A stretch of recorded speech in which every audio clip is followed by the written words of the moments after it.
बिस्मिल्लाहिर्रहमानिर्रहीम। अस्सलाम वालेकुम व्यूअर्स, मैं हूं शेफ़ सारा। आज हम मट्टी के चूल्हे पे लकड़ियों के साथ आपके लिए कौरमा बना रहे हैं, जिसके लिए मैंने हाफ़ लीटर ऑयल ले लिया है। तकरीबन 3 किलो हमारे पास गोश्त है और हाफ़ केजी से थोड़े से ज़्यादा मैंने प्याज ले लिए। हाफ़ केजी टमाटर है। प्याज़ों को हम गोल्डन करेंगे पहले, फिर उसके बाद नेक्स्ट प्रोसेस करेंगे।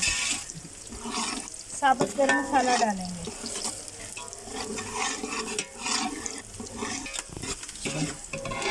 जी, अब इसमें 1 गिलास कितना पानी डालेंगे।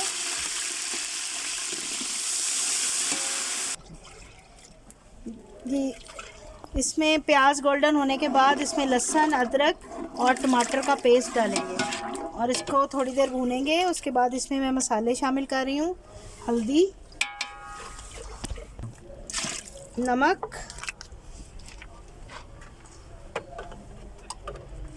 सुरख मिर्च,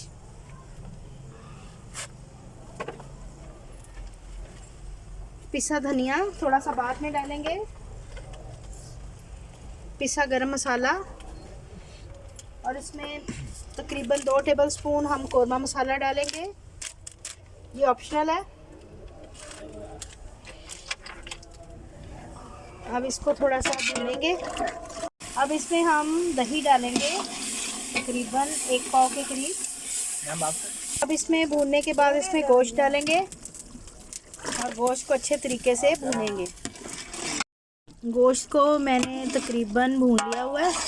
अब इसमें हम थोड़ा सा पानी डालेंगे और इसको थोड़ी देर दम पे रख देंगे। जी, ये तकरीबन तैयार हो चुका हुआ है। थोड़ा सा इस पर पिसा धनिया और ज़ीरा डालेंगे और आधा गिलास के करीब इसमें पानी डालेंगे और ये इसको दम पे रख देंगे।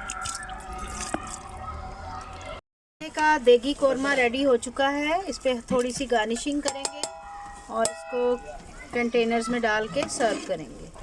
तो मिलते हैं अगली रेसिपी के साथ। उम्मीद है कि ये रेसिपी बहुत अच्छी लगी होगी। अल्लाह हाफ़िज़।